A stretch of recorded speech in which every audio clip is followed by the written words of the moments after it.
Hello, I'm John Garvin, the writer and director, and I'm here with Sam Witwer. I play Deacon St. John in Days Gone. we're here to talk about the alternate path demo. So we did 2 demos for E3 this year. One you guys saw at the media showcase, and this one we showed behind closed doors on the floor at E3. And so for the first time, we're releasing it online so that everybody can kind of take a look at it. And I thought I'd just talk a little bit about what the differences are, and just kind of just show you what we were trying to accomplish this year. Yeah, I mean, the most obvious difference so far is the last one was nighttime during the rain, and this is daytime during the snow. Yeah, and it's not just cosmetic, and I think that's one of the things we really wanted to emphasize, because this time we're showing sort of a day in the life of Deacon. You see he's on the drifter bike here. We wanted to show a little more of the bike riding and how the weather can kind of impact that. So we have this drifting mechanic, right? You see him kind of slipping and sliding around a little Changes bit. the handling of the bike. That's really interesting. Now, there were wolves there last time, John, and these wolves would pursue you down this road, and then Deacon had to turn his back, shoot a wolf, and he got clotheslined right up there, didn't he? Yeah, exactly. So this time you see that he wasn't being chased by the wolves. That's a dynamic event that can that can happen or not. It just depends on when you're playing the game. Interesting. And this time Deacon saw the ambush and he was able to avoid it. So he kind of comes up and around and behind them. So does weather impacts whether these creatures show up or not in daytime and nighttime, all that stuff? Yeah, absolutely. So especially the freakers, they come out, they're mostly nocturnal, but they will come out as the weather gets colder. They become stronger in the cold. Right. And so that will, again, kind of change up the way the game plays. That's very, very, I kind of love that you decided to do this as a demo to show 2 completely different iterations on the same exact mission in the game. Yes, exactly. So we wanted to have, the job is basically the same. Deacon hears that his buddy's in trouble, rides out to save his life. And, as you can see here, this is a completely different experience from what we showed in the first demo. In the first one, Deacon gets clotheslined, and it sounded very painful, by the way. Oh, speaking of painful, okay, so the combat in this game is fairly brutal. John, you want to talk about that a little bit? Well, we just wanted to make it as realistic as possible. So, yeah, we're not holding back on that at all. And Sam's done most of his own stunt work for this. And I can tell you that when we're on the performance stage and we're capturing that stuff, we just try to keep it real, right? Right. Well, right. There was sort of a decision made at some point. I've been on the project for 2 or 3 years now. Yeah, I think 3 years. And so early on, I think there was a more, what were we? It was more Kurt Russell and sort of a two-fisted thing, and then it turned into, hey, let's take this quite seriously. And what that required is a lot more. Taking this combat stuff and showing the horror of the violence that happens and it were this type of circumstance to take place. I mean, realism, weirdly enough, is the thing we keep going back to when it comes to not just the stunts, but also the performance style. I think, it was very important that it doesn't seem like a bunch of actors, saying lines. It was all very incidental. And we wanted the world to sort of reflect that as well. So you saw there that, Deacon broke into that emergency vehicle and found some supplies. So this is what we're calling our survival vision. So you saw that earlier when he was looking at Manny's bike on the ground. Mm-hmm. And it's just kind of a way of seeing tracks in the world and sort of imagining what might have happened.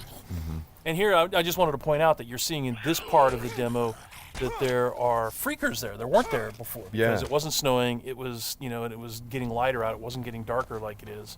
And so, it changes up the way you can play through the level. And what is this? We call this the meat wall. The meat wall. Yeah, and it's not just there, to make the guys who put them up to seem evil. They're there for a purpose because, again, freakers are living creatures. They eat. That's their primary thing. They want to eat. And so you hang these dead freakers up, and any freaker, rather than coming into their camp like you see here, they would actually stop and snack. Yeah, exactly. Yeah. And then the same thing with this freaker that they've hung upside down. Mm-hmm. There's a bear trap underneath it, and they use that because a freaker will come, be attracted to the meat, and then hit that trap. Interesting. Another thing you just saw, by the way, is that tin can. The tin can trap that you that's an alarm that the Marauders will put up, and this is again some of the things that Marauder camps just do. And you find these Marauder camps throughout the world. You'll find traps like that, and then if you're careful and you're paying attention, you can avoid them. Because in the first demo, Deacon didn't avoid it, and he set off that alarm. Right. Now this is the same tactic that he used last time. Throws the rock to get someone to lure him over and have him step in the bear trap. But this one plays out a little bit differently than last time. One of the things that struck me, and we've talked about this obviously as we've shot, but there's an effort of the other Marauders to get this guy to shut up, and he won't. Yeah, and so in the first demo, Deacon's heading on down the trail, and you can hear that happening behind him. Right. And this time we're showing what happened. So, he's watching everybody react to this poor guy trapped in the in that bear trap, and she just is like, shut up, shut up, shut up, and then just loses it and shoots the guy. Right. And of course, in the meantime, Deacon is crafting a Molotov and just takes them all out. Right. Oh boy, that's good. Ow. So again, it's like in the previous demo, Deacon would have gone off to the trail down to the right.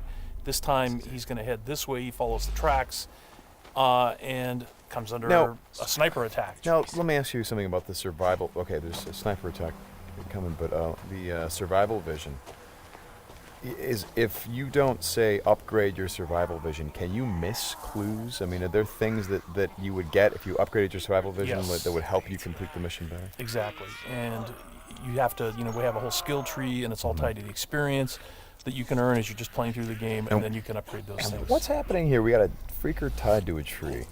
Yeah, so this is another type of trap that Marauders will set. They will they will basically chain freakers to the perimeter of their camps, and they use them as kind of an alarm system. And then that, you saw that Marauder there. He was just tormenting the poor freaker, and then so Deacon kind of takes advantage of that. Well, and you think for a moment that Deacon is the guy, he's sort of helping the freaker by, getting the guy that taunted him. Is like, no, and then he's going to take the freaker out right afterward. Exactly. And this is a bit of silent sniping using the crossbow.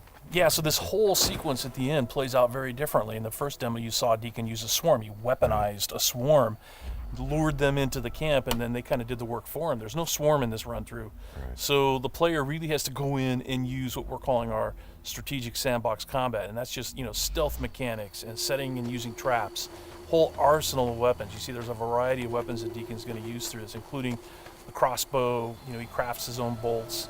And he's got to figure out how to get up to Manny, just using his combat skills instead of doing it strategically. So straighten me out. Those bonfires, were those there in the previous demo? No, they weren't. Right. So that's another big difference. Is that if you come here during the day, it's like in the media showcase demo, there was like kind of a fight club thing going on. Right.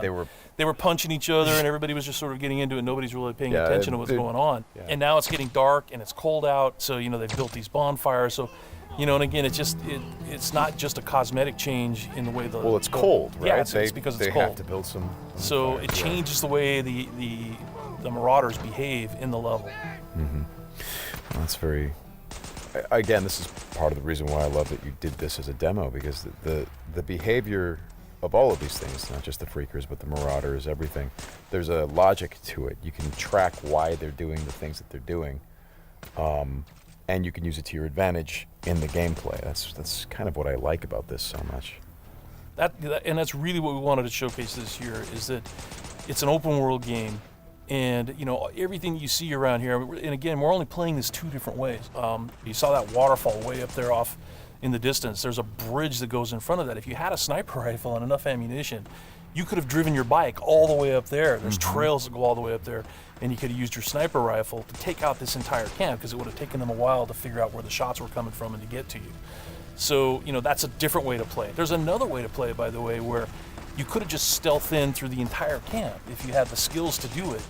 And you could have just taken everybody out silently, or almost everybody, and then you could have gotten up to where Manny's being held using a different route, and just stealth killed that guy. There's no reason that you have to come in and run and gun it like Deacon is doing here. Hey, how scarce is ammunition? Because I see him switching from a bunch of weapons, and when we saw this demo, when I came in Saudi 83, one of the things that I really enjoyed was I was sitting next to you, and the driver was playing the game, and at some point I saw you shift in your chair and you leaned forward, and I heard you say, "Oh man, uh-oh."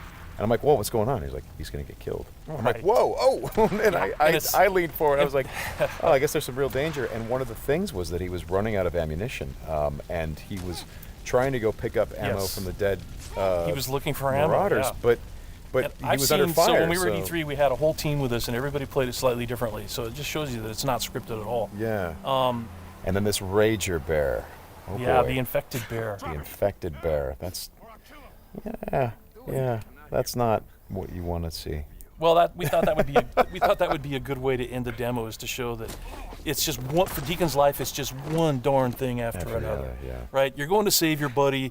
You get clotheslined, you get attacked by wolves, or you think you're finally done. You rescued you've gone through all this stuff, and then suddenly, Rager Bear. Right. Well, as you've said to me, it's not just about exploring an open world, as it is the open world coming after you, the open world seeking you out, trying to. Yeah, exactly. That's our tagline. In Days Gone, you don't have to go seeking out trouble. The world comes for you. Trouble's looking for you. All right, Sam, thanks a lot. Thanks, John. It's been fun. And I hope you guys enjoy the demo, and we'll talk more about it soon.